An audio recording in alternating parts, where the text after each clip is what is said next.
بسم اللہ الرحمن الرحیم۔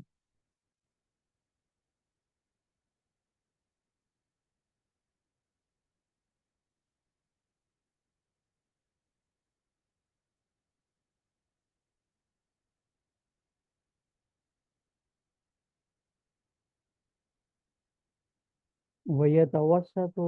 بَيْنَ الْمُبْتَدَإِ وَالْخَبْرِ قبل العوامل وبعدها صيغة مرفوع منفصل مطابق للمبتدأ ويسمى فصلا للتفصل بين كونه خبرا ونعتا۔ یہاں سے مصنف رحمۃ اللہ علیہ ضمیر فصل کے احکامات بیان فرما رہے ہیں کہ مبتدا اور خبر کے درمیان ضمیر مرفوع منفصل کا صیغہ لایا جاتا ہے، خواہ مبتدا پر عوامل لفظیہ داخل ہوں یا نہ ہوں۔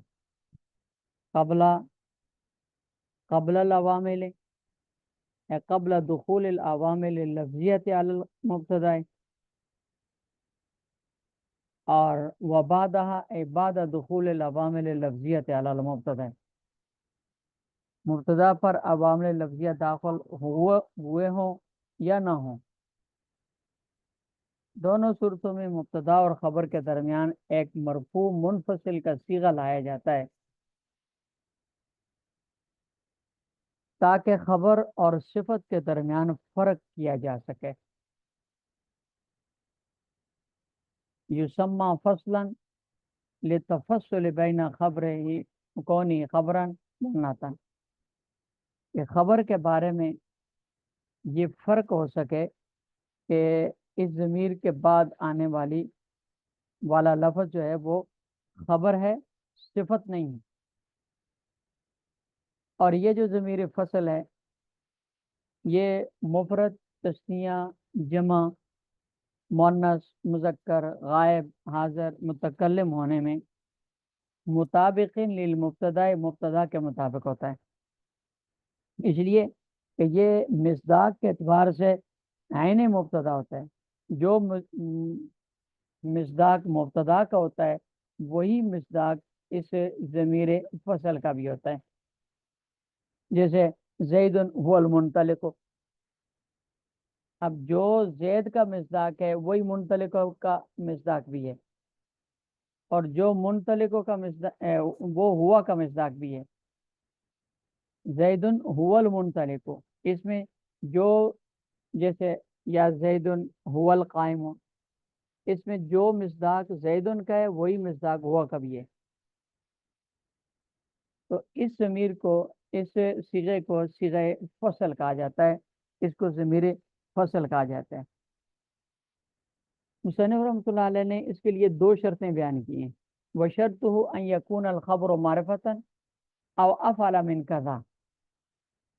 کہ ضمیر فصل کے لیے لانے کے لیے یہ شرط ہے، پہلی شرط یہ کہ خبر معرفہ ہو، جیسے یہاں زید هو القائم ہے یا زید هو المنطلق ہے، جیسے کنتا انت الرقیب، الرقیب خبر ہے،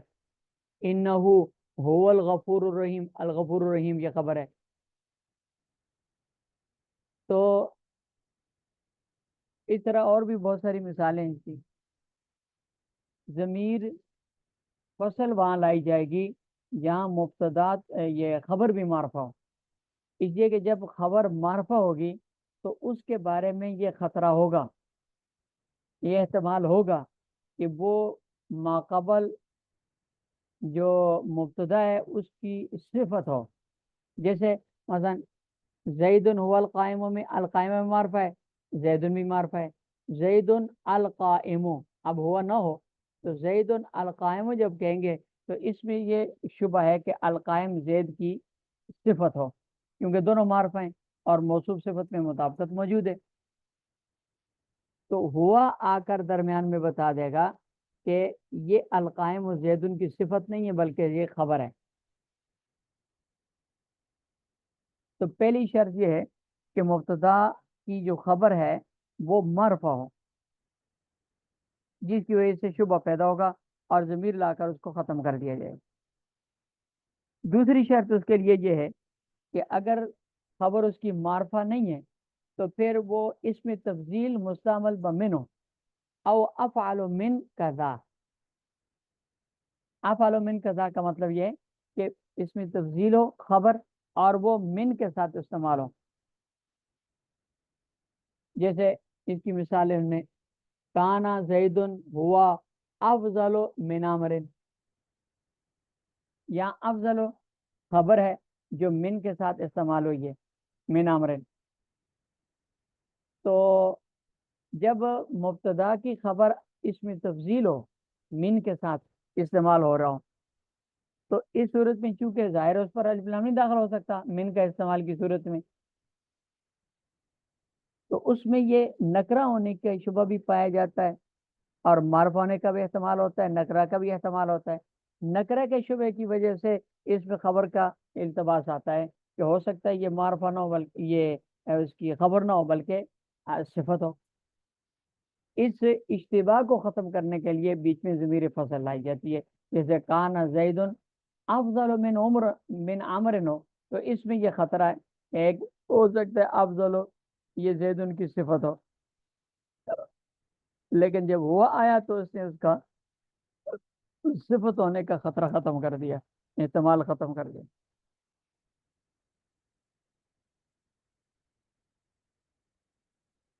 وَيُتَوَسَّطُ، اور درمیان میں آئے گا بین المبتدا والخبر، مبتدا اور خبر کے درمیان، قابل العوامل و بعدا، عوامل سے پہلے اور عوامل کے بعد، صیغۃ مرفوع منفصل، مرفوع منفصل کا صیغہ۔ دیکھیں یہاں مصنف رحمۃ اللہ علیہ نے اس ضمیر فصل کے لیے ضمیر کا لفظ استعمال نہیں کیا اور اسم کا لفظ بھی استعمال نہیں کیا، بلکہ صیغے کا لفظ استعمال کیا ہے۔ اور اس کے صیغے کے لفظ کے استعمال کی وجہ یہ ہے کہ اس میں اختلاف ہے کہ وہ یہ جو فصل والی ہے یہ ضمیر ہے یا اس نہیں، ضمیر ہونے اور نہ ہونے میں احتمال ہے۔ بعض حضرات کے اس کے بارے میں کہتے ہیں کہ یہ اس میں ضمیر ہے، بعض حضرات اس کو سرے سے حرف کہتے ہیں، لیکن صیغہ ہونے میں کوئی احتمال نہیں ہے، اختلاف نہیں ہے۔ اس لیے مصنف رحمۃ اللہ علیہ نے اختلافی باتوں کو چھوڑ کر اتفاقی بات کو لے لیا، اتفاقی لفظ کو لے لیا، کیونکہ ضمیر ہوگی تو بھی صیغہ ہے، اور عرف اگر کہیں گے تو بھی صیغہ ہے، اور اس میں ضمیر کہیں گے تو بھی صیغہ ہی ہوگا۔ اس لیے صیغہ تو مرفوع ان کا ہے مصنف رحمۃ اللہ علیہ۔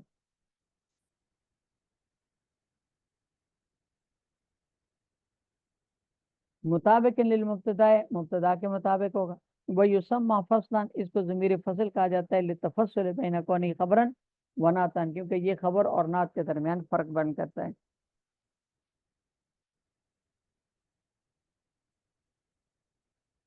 وَشَرْطُهُ، اور اس کے لیے شرط یہ ہے کہ يكون الخبر معرفة، خبر معرفہ ہو، یا افضل من قضا ہو،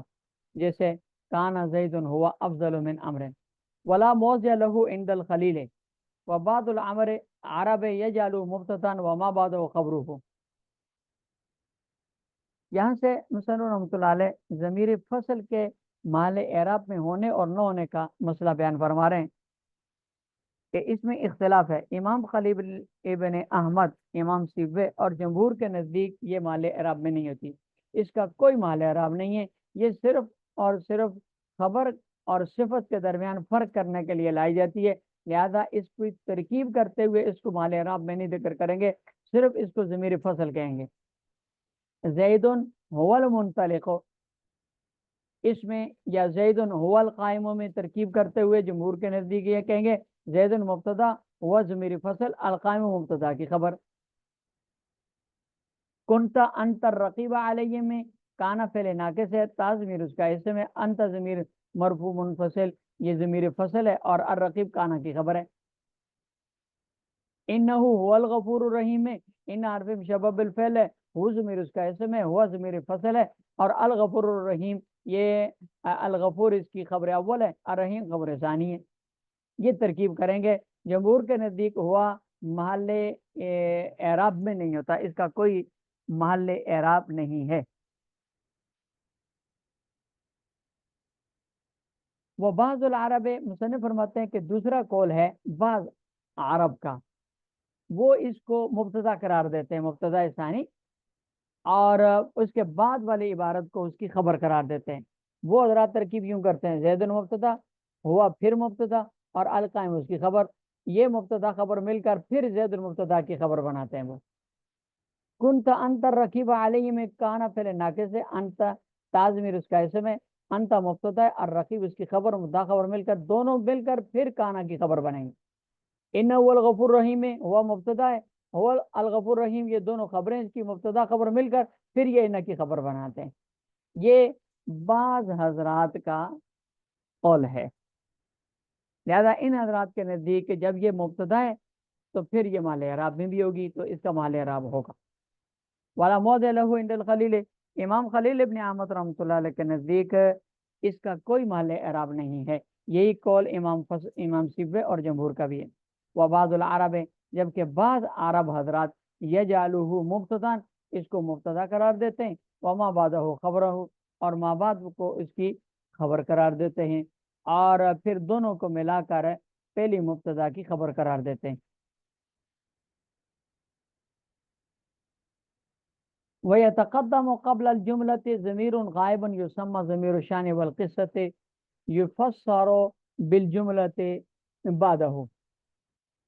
ويكون متصلا منفصلا ومتصلا وبارزا على ومستترا وبارزا على حسب العوامل۔ یہاں سے مصنف رحمۃ اللہ علیہ ضمیر شان اور ضمیر قصہ کی تفصیل بیان فرما رہے ہیں۔ مصنف رحمۃ اللہ فرماتے ہیں کہ کبھی ایسا ہوتا ہے کہ جملہ خبریہ ہو یا انشائیہ ہو، جملہ خبریہ خواہ وہ جملہ اسمیہ خبریہ ہو یا فعلیہ خبریہ ہو، تو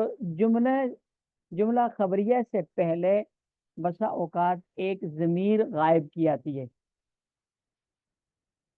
اگر وہ مذکر کی ہو تو وہ ضمیر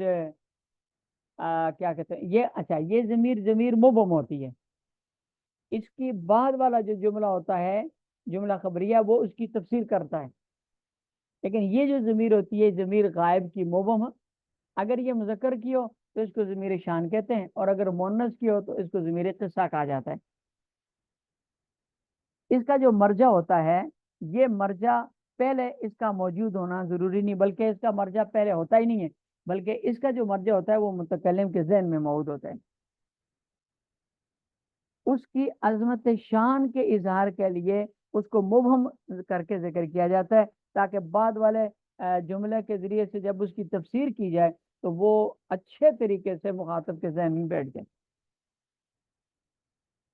جیسے قل هو اللہ احد سورہ اخلاص میں ہے، تو اس میں ہوا ضمیر شان ہے، یہ دیکھیں قل هو اللہ احد، اس میں ہوا ضمیر شان ہے، اس کا مرجع پہلے نہیں ہوگا، یہ متکلم کے ذہن میں اللہ رب العزت کی عظمت کے اظہار کے لیے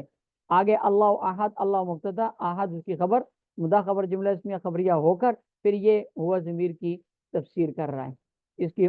یہ مبتدا ہے، آگے اس کی خبر بن رہا ہے اور یہ اس کی تفسیر کر رہا ہے۔ بات یہ ہے کہ قل، آپ فرما دیجئے ہوا اللہ احد، بات یہ ہے کہ اللہ ایک ہے۔ اسی طرح یہ ضمیر شان ہے، یہ ضمیر قصہ ہے، فَإِنَّهَا لَا تَعْمَى الْأَبْصَارُ وَلَكِنْ تَعْمَى الْقُلُوبُ الَّتِي فِي الصُّدُورِ، اس میں ان حرف مشبہ بالفعل ہے، اس کے بعد یہ ہا ضمیر ہے، یہ اس کا اسم ہے ان کا، لا تعمل ابصار جملہ فعلیہ منفیہ ہے، خبریہ ہے، جملہ فعلیہ خبریہ ہے، یہ اس ہا ضمیر کی تفسیر کر رہا ہے، ان کی خبر بھی ہے اور ہا ضمیر کی تفسیر کر رہا ہے۔ بات یہ ہے کہ آنکھیں اندھی نہیں ہوتی بلکہ اندھا دل ہوتا ہے جو سینوں کے اندر موجود ہوتا ہے، یہ ہا ضمیر جو ہے یہ ہا ضمیر ضمیر قصہ کہلاتی ہے، تو مذکر کی ضمیر ہو تو ضمیر شان اس کو کہتے ہیں، اور اگر مؤنث کی ضمیر ہو تو یہ ضمیر قصہ کہلاتی ہے۔ مصنف رحمۃ اللہ علیہ فرماتے ہیں اس کی اور بھی بہت ساری مثالیں کہ ضمیر شان، مصنف فرماتے ہیں ضمیر شان اور ضمیر قصہ جو ہے یہ مختلف طریقوں سے آتی ہے، یکون منفصلا، ضمیر منفصل کی صورت میں بھی آتی ہے، جیسے قل هو اللہ احد میں یہ ہوا ضمیر منفصل ہے، اور متصل بھی آتی ہے، جیسا انہا لا تعمل ابصار ولکن تعمل قلوب التی فی الصدور، ہاں ضمیر متصل ہے۔ اسی طرح مستتر بھی آتی ہے، اور کیا کہتے ہیں اس کو، بارش بھی آتی ہے، مستتر بھی ہوتی ہے یہ، اور ضمیر بارش بھی ہوتی ہے۔ مستتر کی مثال جیسے کانا زیدن قائمن، کانا زیدن قائمن میں کانا ضمیر، کانا فعل ناقص ہے، اس کے اندر ہوا ضمیر ہے، یہ ہوا ضمیر مرفوع متصل، یہ کیا کہتے ہیں اس کو، مستتر، یہ ضمیر شان ہے اس کے اندر۔ اور آگے زید قائمن، یہ پورا جملہ خبر ہے جو اس کی وہ ضمیر کی تفسیر کر رہا ہے۔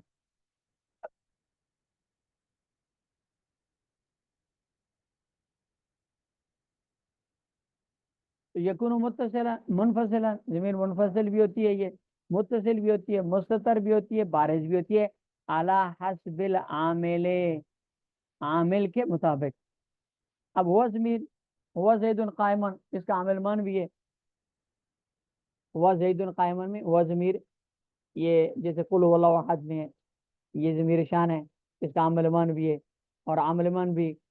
کی صورت میں یہ چونکہ مبتدا بنتی ہے، اسی ضمیر مرفوع منفصل آئے گی۔ کانا زید قائمن میں اس کا عامل لفظی ہے، کانا فعل ناقص ہے، اور یہ مستتر ہے۔ انہو، یہ ان عرض کا حرف عامل ہے، اور ضمیر متصل ہے، اور ہے بارز ہے۔ وحسب منصوبا ضعیفا الا مع ان اذا خففت فانه لازم، یہ ضمیر کی بیس کا آخری مسئلہ ہے۔ مسئلہ یہ ہے کہ ضمیر شان حذف کرنا جائز ہے یا جائز نہیں ہے؟ برو تو ضمیر شان اگر مرفوع ہو تو اس کا حذف کرنا تو جائز ہی نہیں ہے، اس لیے کہ ضمیر مرفوع ہونے کی صورت میں یہ مبتدا ہوتی ہے، یا پھر اسم بنتی ہے، اور یہ کلام کا جزء اعلیٰ ہے، اور جزء اعلیٰ کو حذف کرنا جائز نہیں ہے، لہذا ضمیر شان اگر مرفوع ہو تو اس کو حذف کرنا جائز نہیں۔ لیکن اگر ضمیر شان منصوب ہو تو اس کو حذف کرنے کا مسئلہ کیا ہے؟ تو مصنف رحمۃ اللہ علیہ فرماتے ہیں کہ ضعیف ہے۔ ضعیف ہونے کا مطلب یہ ہے کہ اگرچہ حذف کرنا جائز ہے، اس لیے کہ منصوب ہونے کی صورت میں جب ضمیر منصوب ہوگی تو منصوب ہونے کی صورت میں یہ ایک فضلہ ہے، یعنی کلام کا ایک زائد جز ہے، اور زائد جز جیسے مفعول فضلہ ہے، زائد جز ہوتا ہے تو زائد جز کو حذف کرنا جائز ہے، اس لیے اس کو بھی حذف کرنا جائز ہے، لیکن حذف کرنا کیا ہے ضعیف ہے، اس لیے کہ معنی کے اعتبار سے یہ مراد ہوتی ہے، حذف کریں تو لفظاً اس کو حذف کیا جائے گا، لیکن معنی کے اعتبار سے یہ مراد ہوتی ہے، یعنی معنی اس کا ہر صورت میں کیا جاتا ہے، تو جب معنی کیا جاتا ہے تو لفظاً سے حذف کرنے کا کوئی قرینہ نہیں ہے، کوئی قابل اعتماد وجہ نہیں ہے، اس لیے اس کو حذف نہیں کیا جا سکتا۔ تو حذف کرنا ضعیف ہے، حذف کیا جا سکتا ہے لیکن حذف کرنا ضعیف ہے، کوئی باعتماد وجہ نہیں۔ البتہ اگر یہ ضمیر شان ان مخففہ من المثقلہ میں ہو، انا، ہاں اصل میں اس کی تخفیف کر کے ان بنا دیا جائے تو اس میں پھر اس کو حذف کرنا جائز ہے، بلکہ صرف جائز ہی نہیں ہے، فإنہ لازم، جائز بھی ہے اور حذف کرنا اس صورت میں لازم بھی ہے۔ جیسے عالم ان سیکون منکم مرضی، یا آخر دعواہم ان الحمد للہ رب العالمین، تو اس کو حذف کر دیا جائے گا، اصل میں انہو الحمد للہ رب العالمین۔ اور عالم ان سیکون منکم مرضی، اصل میں عالم انہو سیکون منکم مرضی ہے، تو انا مخفف من المثقلہ میں حذف کرنے کی وجہ یہ ہے کہ انا مکسورہ جو اس کا اس سے کم درجے کا حرف مشبہ بالفعل ہے، کیونکہ انا مکسورہ کی مشابہت فعل کے ساتھ ہے لیکن انا کے مقابلے میں کمزور ہے، تو جب انا کے ساتھ آ جائے تو وہ حذف کر دیا جاتا ہے، تو انا جس کی مشابہت فعل کے ساتھ زیادہ قوی ہے تو بطریق اولا حذف کر دیا جائے، اس کے علاوہ باقی حذف کرنا ضعیف ہے۔ وحذف منصوباً، ضمیر شان ضمیر قصہ منصوب ہونے کی حالت میں اس کو حذف کرنا ضعیف ہے، الا مع ان، مگر یہ کہ وہ ان کے ساتھ ہو جبکہ مخففہ من المثقلہ فإنہ لازم، اس صورت میں پھر اس کو حذف کرنا لازم ہے، اور ذوف بھی کوئی میں نہیں بلکہ جائز ہے۔ یہ مبنیات میں سے پہلی قسم ضمیروں کی بحث ہو گئی ہے، مکمل ہو گئی۔ آگے اس میں اشارہ ہے وہ انشاءاللہ۔